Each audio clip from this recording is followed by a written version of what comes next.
So this is part 2. We're doing a hypothetical exercise of if we were single in 2026, how would we approach the dating scene? Obviously, we've heard all the horror stories from our friends. Personally, I'm not buying it. I feel like you can cut through the noise. You can still find someone out here. I still believe that, right? We discussed in the last one, but hey, in real life, dating is also great too. So don't disqualify that. Yeah. But we do think dating apps are a great tool. And one thing I will say, especially true in this dating season, is if there's one thing I'll tell people now versus back then wasn't particularly better anyways, but with the price of gas nowadays, you got to be really clear on what it is you're looking for. I mean, inflation, all that stuff.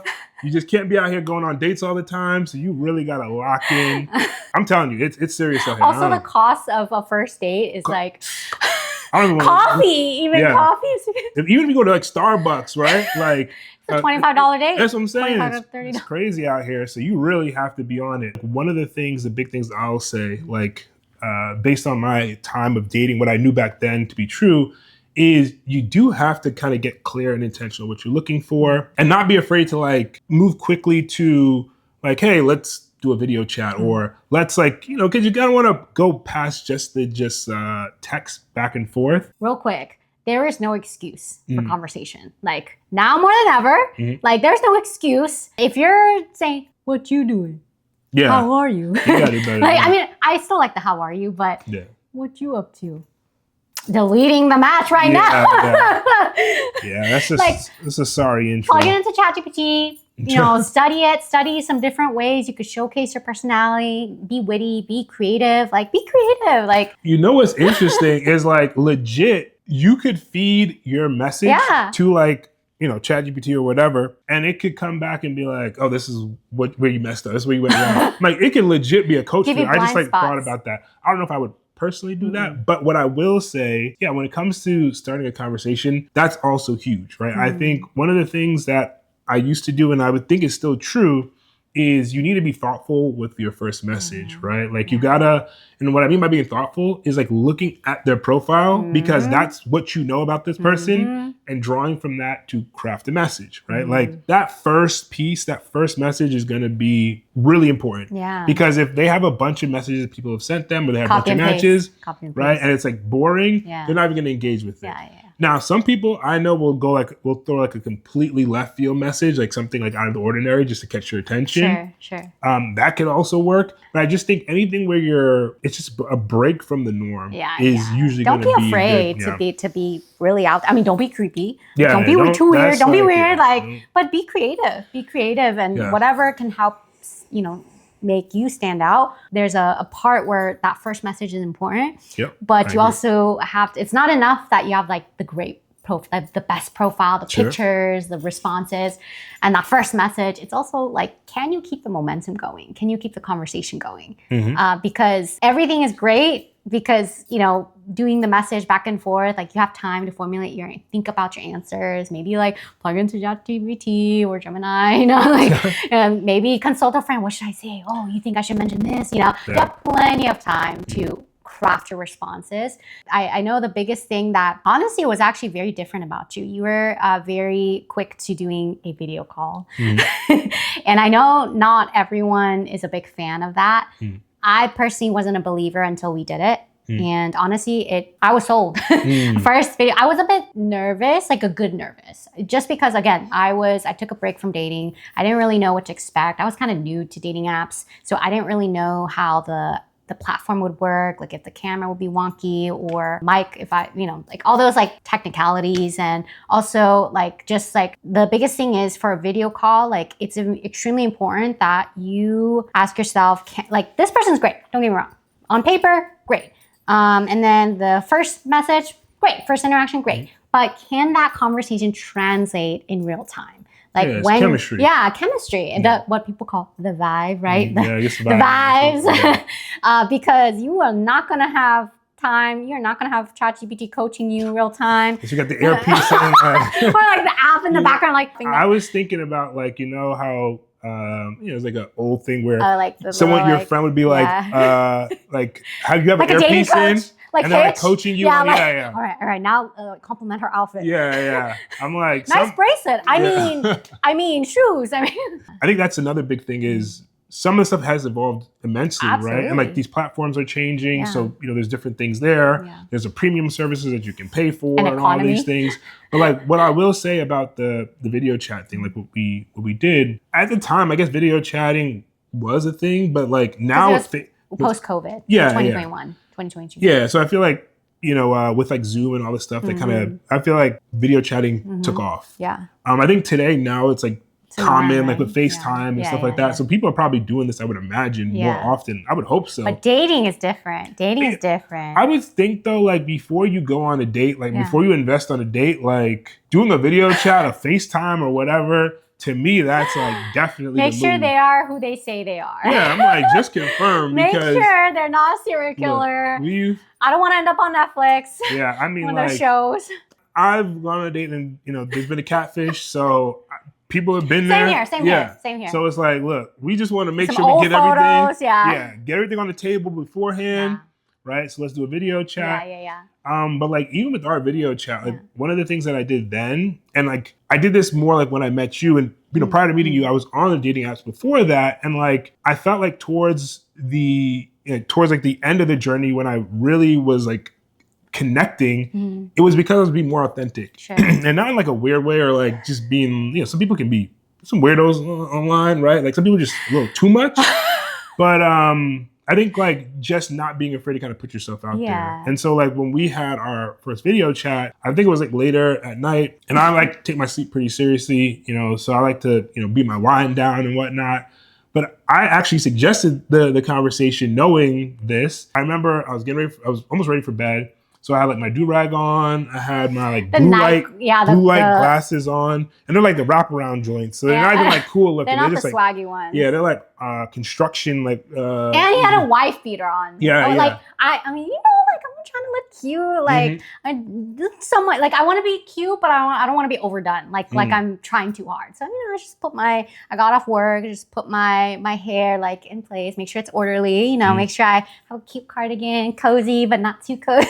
Like that took a little time because I'm treating this as like another date, like a pre-date, because I respect your time, I respect my time, so I want to present my best self, right?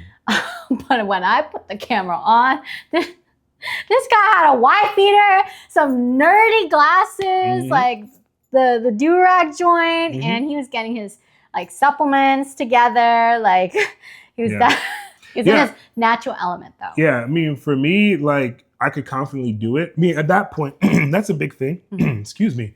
With dating. I see trees. Yeah, right. Hold up. But I was saying, like, for me at that point, because I'd been through like the whole song and dance before, like I was just confident in myself. And like that's the biggest thing I can say for anyone is like you have to have that confidence because if you're not confident going into the date, especially as a guy, it does kind of take away that like natural superpower, right? Like I think like, as a guy, charisma. You need to have charisma, and every guy has it in them. Like everyone has it. I mean, everyone, not just a guy, but like everyone has charisma. It's just underneath all those years of trauma. You got to be able to like laugh at yourself. You know what I'm saying? Like not take yourself too seriously. Yeah, it's like you can be confident, but then you can also be like, look, this whole thing is just.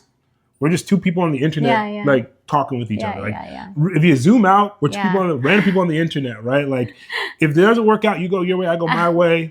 It is what it is, right? Yeah. So it's like you need to have fun with it, and I think sometimes it depends. It could reach different people different ways. Obviously, you want to do something that's authentic to you and feels natural. You don't want to like put on to try to be something. No, it's tiring to keep up. Yeah, but I think for me, like that's the one thing I can recommend, for both men and women is just like having fun with it. Dating should be fun. Like you want to meet someone who brings out the goofy side, the fun side to you and stuff like that, and like can celebrate that about you. Especially if you're looking for something serious and long term. Like I think there's a big difference between casual dating and just intentional dating. We were intentionally dating to marry, to find someone, to build something with somebody, to share life with. So our criteria and then our timeline of things were very different. And, even like that's true now. If we were single this day, I would definitely, have the same approach. I would definitely still be intentional. I don't know. For me, like, I don't really like casual dating.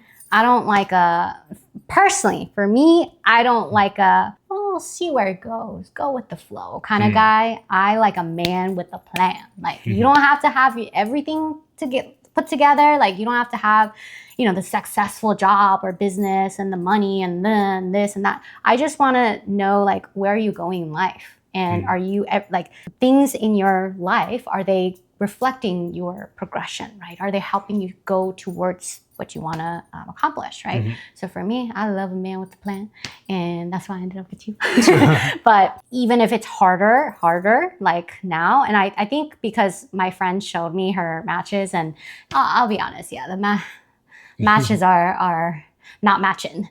There's a lot of low effort profiles, and that's another thing. Casual dating, like you can get away with low effort. Casual dating, you can get away with, we'll see where it goes. But with intentional dating, like, no. We don't got time for that. We don't have room for that. We know exactly what we want. We know what type of partner we're looking for. You know, we have standards, we have negotiables and non-negotiables, right? You know, going back to what we were saying, because I was dating intentionally, like I appreciated his intention to set up a video call for us to chat in real time. And it was awesome. Honestly, like I'm so glad he did it. And I honestly would do it again. If the video call, like it's not just for like catfishing. You just want to make sure, like I said, you just want to make sure that chemistry is, it can be translated into real time.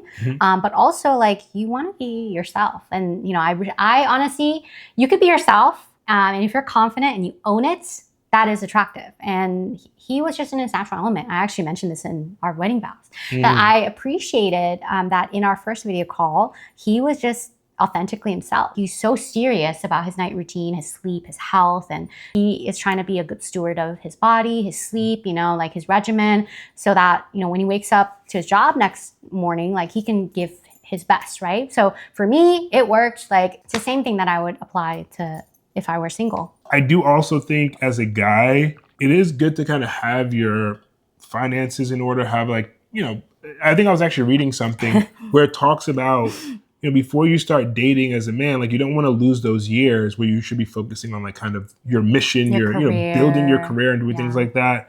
Because purpose. I mean, because sometimes you can really get caught up in dating, and it happens to a lot of guys where, you know, you fall into like lust and you're just like chasing after women and doing all of this and or the attention. Yeah, or you just like the attention, and it's essentially all like a dopamine hit, like it's just rewarding. But you're not really building towards anything. So, you know, if you do that in your 20s, by the time you hit your 30s, it's like you really don't have anything at that point, and it puts you in a really bad position.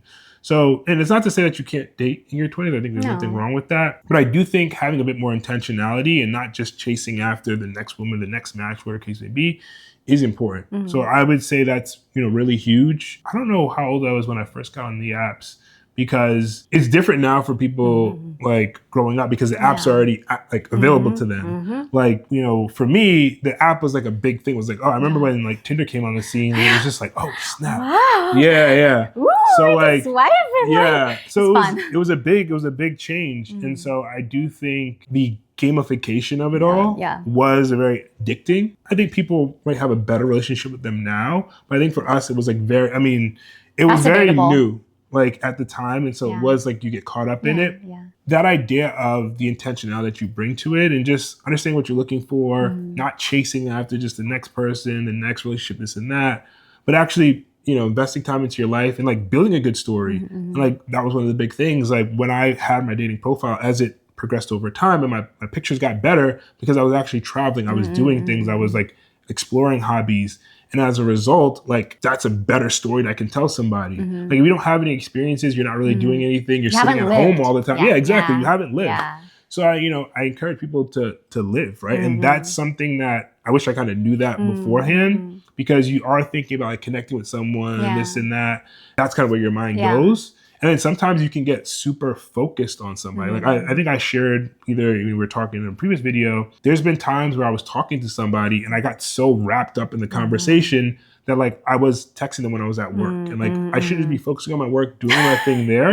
And instead I'm just like stay focused, brothers. Yeah, like you gotta stay focused out here, right? Like I know some is a that one meme where it's like that brother's starving. Oh yeah. Like, so it's like you gotta haven't eaten famished. Haven't eaten for years. So you just out here like just you just like, yes, I got to match this and that. Yeah. So you do have to kind of understand that about yourself and just, check some of those things. That was a big, thing for me. And I definitely encourage a steady pace, right? Not the chasing, not the running after this. And, it's fun using these platforms, but you want them to consume you because they are built to kind of consume you, right? They're built to gamify and keep your attention and drive engagement. So something to think about. Yeah, and honestly, last thing I want to mention is if we were single in 2026, that means we would be dating our current age. Right? You're 37 going on 38 soon. 32 going on 33 soon. I want to hear from people like experiences dating in their 20s versus dating in their like late 20s and going into their 30s. And we love to hear, if you're in your 40s and you're dating, really curious to see how your experience is, if it's the same, if it's worse, if it's better, or again, all the same. But for me personally, if I were single in 2026, that puts me at 32. Obviously, like assuming that I haven't had kids, I haven't been married, right? I haven't really I'm single and I want, like, let's say I want of course, like I would want a family. It would put me a little bit closer to that, mid 30s range. And for me as a woman, I think when I first met you, I was still 28, like 27, 28. Yeah. So kids, like they were important. Don't get me wrong. I wanted a family. And that's honestly one of our shared values that we connected on. But if I were single today, being 32, like I would still want a family. Like I would know like that's very possible. Even if we weren't together, I would want to look for somebody who still shares that value, because just because you're older doesn't mean that, value is going to go away. Like you could still have it. Sure, it might take a little bit of time. It might take a little creativity and a little science. Maybe physically I would not be able to have children if I meet someone a little bit later, but that would be something that would be on the top priority. And then second piece is like, I just am so much more sure of myself as a woman in her early 30s. Who I was in my 20s, don't get me wrong, I loved 20s Katie. She was fun, she was energetic, but she was so unsure of herself. Like I thought I knew who I was and thought I did know who I was to the best that I could when I first met you. But there was so much more I felt like God was trying to reveal to me about myself for the rest of my 20s and going into my early 30s. So I feel like the energy that I would bring to dating apps would be much more confidence. Like I would be so much more confident because, again, I would be more confident in who I am. I would say 30s has been my best years. So don't get me wrong, there's ups and downs, but I feel like even though I'm a bit more risk averse, I can own it because I know like what I'm comfortable with and I know what I'm not comfortable with. I know what I would want in a partner and what I don't need in a partner. So for that reason, I think if anything, I think my my experience should be even more, I don't want to say predictable, but just like more straightforward because I have more understanding of who I am. And I always feel like if you don't know who you are and you're still trying to figure pieces out, that's okay. But if you're trying to date intentionally, or if you're trying to build something and find a partner in life, I think it is really important you know enough about yourself. Yeah, I think the last thing, I'll share is just making life an adventure. Right? I think you have to kind of think about the story that you're building and your experiences, good, bad, and ugly. Like they all kind of help craft you into the person that you're becoming. Same is true, like even in your dating, right? Like you have good dates, you have bad dates, but you start to learn more and more as you kind of go on these different dates. But I think ultimately, like that's the big thing is not feeling like your story or what you're building has to look exactly like someone else's. Is really just owning the story that you're building, right? And I fundamentally believe that God has given us all unique gifts, talents, and skills, and it's our job to kind of use those, right? And just to build a life that we want. I think it's important to have a direction of like where you're going, what you're trying to do, at least just some inkling, right? So that way you can kind of understand what you're trying to do and investing your time in the right places. If you're single in 2026, definitely travel, get out there, meet people, go to events, go to concerts, whatever, and like network. Like those are the things that are just naturally fun. First get your money up. Yeah, I mean, yeah, you can't be like don't be out here going to Coachella on credit and having like like buy now, pay later. Yeah, buy now, pay later, or like get in the car and having an 84-month payment plan on it.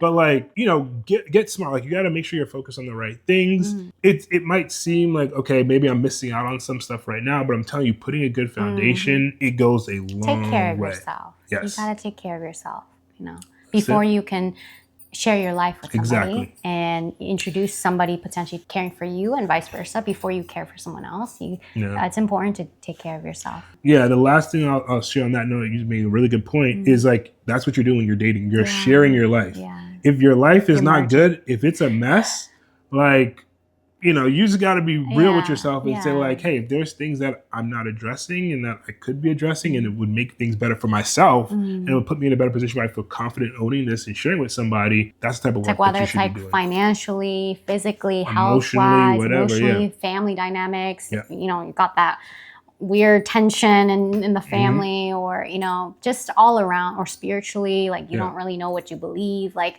before you share your life with somebody, it's very important. It's very important. Yeah. And then that way you're not rushing to try to find somebody. I think what you happens don't want to be desperate. Yeah, if you make the focus, I gotta find someone, I don't want to be alone. Yeah, it's like you're missing the work that you could be doing right there as you're preparing for that person. Yeah. So sometimes that can sound a little cliche, right? Where it's like doing that work before you meet somebody. But it's the truth, right? And I think if you take the focus off of just trying to meet somebody and just working on the things around you and building your life towards what you want it to be, you'll be surprised that you just attract that right person. And like, that's honestly how it worked out for us. Like, with our relationship, it wasn't a struggle. It wasn't like, when I think back to it, it just felt like it flowed. It wasn't even like this, oh man, this and that. We had our ups and our downs or whatever, like throughout our process after we were together. Like I remember when I first met you, when we were chatting, it was so smooth. Yeah. And that's when you know. That's when you know, like, if you don't have like, you know, that many obstacles, like